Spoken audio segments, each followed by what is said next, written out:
আসসালামু আলাইকুম সবাইকে। আশা করছি সবাই খুব ভালো আছেন।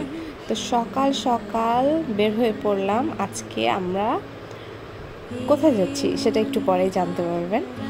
তো সকালবেলা ফাঁকা ঢাকা শহরে বের হতে খুবই ভালো লাগে, কোনো জ্যাম থাকে না। এই জ্যামে বসে যে কী যে বিরক্ত, আর ইদানিং এত জ্যামে পড়ে, মানে 5 মিনিটের কাজ লেগে যায় 1 ঘন্টা।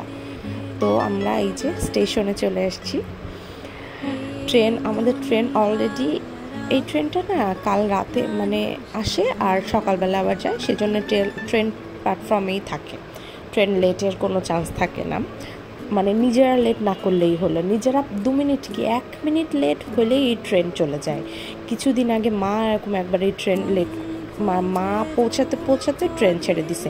মা প্ল্যাটফর্মে যে দাঁড়াইছে আর ট্রেন দেখে চলে যাচ্ছে। আর ট্রেন তো এমন এক জিনিস, একবার ছেড়ে দিলে আর থামে না।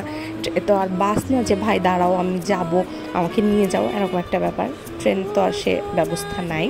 আর ট্রেনে আমাদের কেউ শাহরুখ খানও থাকে না যে কাজলের জন্য হাত বাড়ায় দিয়ে ট্রেনে আমাদেরকে উঠায় নিবে।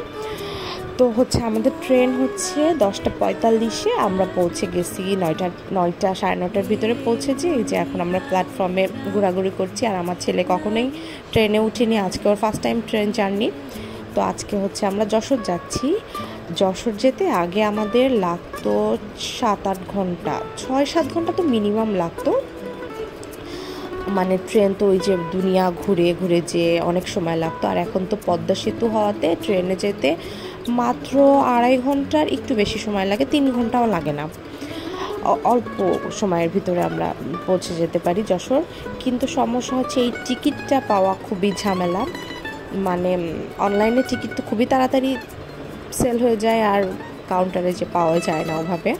কেন যে এই ট্রেন মনে হয় 2টা ট্রেন যায়। তো আর ওইদিকে ট্রেনের চাপ, তো মানুষের চাপ অনেক বেশি থাকে, যার কারণে ট্রেনে ওইভাবে সিট পাওয়াও যায় না। খুব তাড়াতাড়ি টিকিট না, সাথে সাথে ট্রেনের টিকিট ছাড়ার সাথে সাথে না কেটে ফেলে টিকিট পাওয়া যায় না।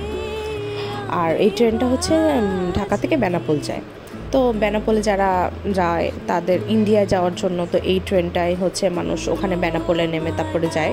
এখন তো আর বোধহয় আমাদের দেশ থেকে ইন্ডিয়ায় ট্রেন যায় না, 1টা না 2টা ট্রেন ছিল বোধহয়, আমি শিওর জানি না। ট্রেন বোধহয় এখন আর যায় না, এমনিও তো ভিসাও তো বন্ধ।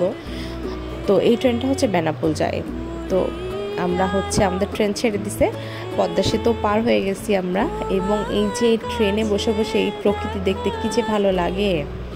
আমাদের বগিটা ছিল একদম শেষের বগি, আমাদের পিছনে ক্যান্টিন। তো আমি এই শেষের বগিতে কখনো ওঠা হয়নি, এই মনে হয় ফার্স্ট টাইম। আর এই শেষের বগিতে বসে একটা জিনিস খুব সুন্দর দেখা যাচ্ছে, ট্রেনটা যখন সামনে দিয়ে যাচ্ছে, ওই যে গোল কোনো রাস্তা দিয়ে গেলে পুরা ট্রেনটা দেখা যাচ্ছে, এত সুন্দর লাগছে। তো এই যে আমরা মাত্র 2.5 ঘন্টা থেকে মনে হয় 10 মিনিট বেশি লাগলো, আমরা যশোর পৌঁছে গেছি। মানে ট্রেনে এখন যশোর আসতে এত শান্তি, মনে হয় ট্রেনে বসছি আর চলে আসছি। আর আগে এত কষ্ট হতো, সকালে রওনা দিতাম আর আমরা সেই বিকাল রাত হয়ে যেত পৌঁছাতে।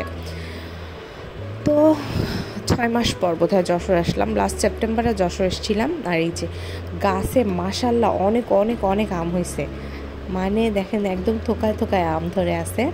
তো আমরা বাসায় চলে এসেছি। আর বাসায় এসে পরে আমগুলো দেখে খুব ভালো লাগছে।